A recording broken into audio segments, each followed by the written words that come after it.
What did you?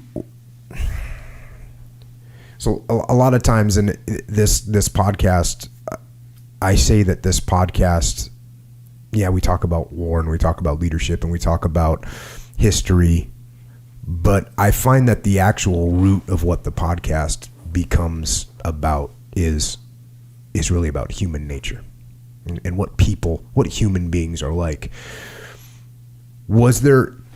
I'll give you both sides of this question. Did you learn anything about people, about human nature there that was surprisingly positive? And before you answer that one, did you learn anything about human nature while you were there that was surprisingly negative? So I'll give you one thing that I learned that I don't know that I would call positive or negative, but it was an observation that in retrospect seems obvious, but I never would have thought of it before, and to this day it still serves me well to understand it. So this is the first observation, is that when you look at a significant illness, like a completely disruptive insult, cancer. You have pancreatic cancer, which means you're going to die, and you're going to die soon. There are two types of families that come into that situation. So families that show up already fractured get blown apart. Families that show up already tight become the tightest of any family. The same would be true when you see, a kid that comes in, a burn victim, right? This kid that gets burned badly on the 4th of July, and this kid's going to spend the next 2 months in the hospital. A couple that comes in with tension already in their marriage, they get splintered wide open. If they came in and everything was fine, they're going to be there for each other. They're going to be tighter. So that was an observation that I just saw over and over and over again. And I saw it in probably even more vivid color when I was at the NIH, because the 2 years I was there, I was mostly doing research, but you still had clinical responsibilities. And so you're basically seeing patients who are coming to receive experimental therapy for cancer. So these are patients who are all, otherwise going to die within 6 months. And most of them will still go on to die. Obviously, though, a subset of them we can help. But you're seeing that over and over again. So that was the first observation. And then the second was that there were just a couple of residents who I couldn't believe how amazing they could be, how they could never sort of do the wrong thing.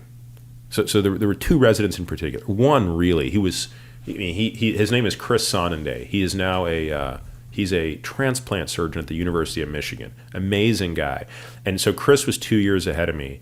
And I mean, he was like that guy that I would have done anything for. And I remember when I was leaving, thinking to myself, I'm really glad I'm leaving, because if I stayed, I'd know I could never be as good as Chris. Like that, how can someone be this good? And I don't mean like he can sew this good and cut. I don't mean even medically. Good human being. Just as a human being, he is on a level I can't get to.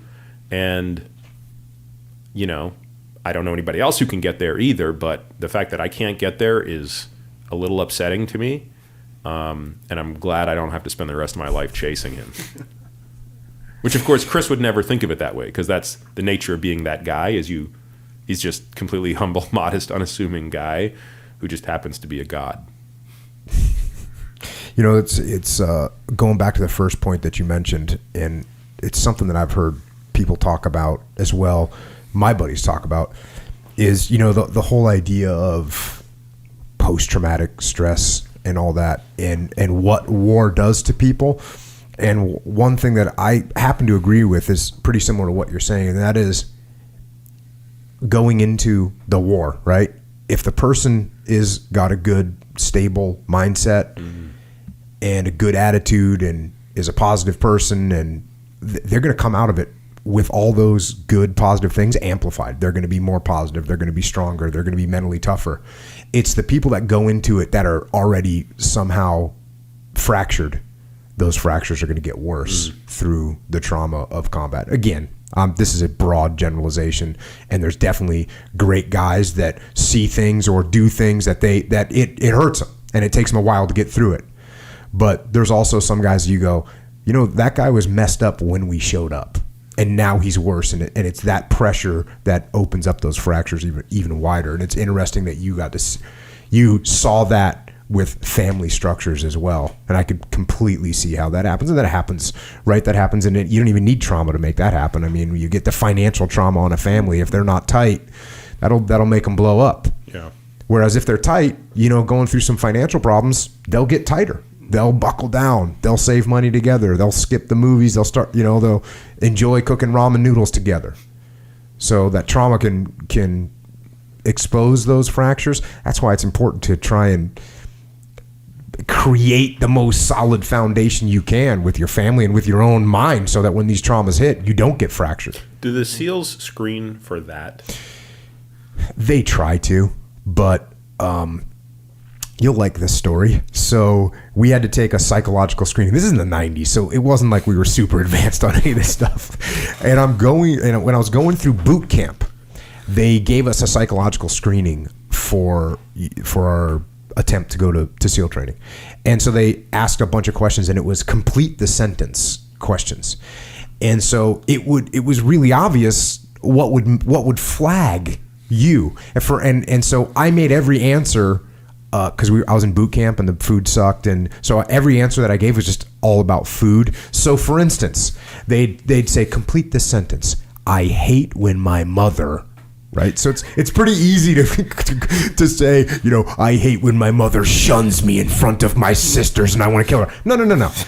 All my answers were like, I hate when my mother overcooks the steak and doesn't put enough pepper on it. Just like every answer I gave was about food.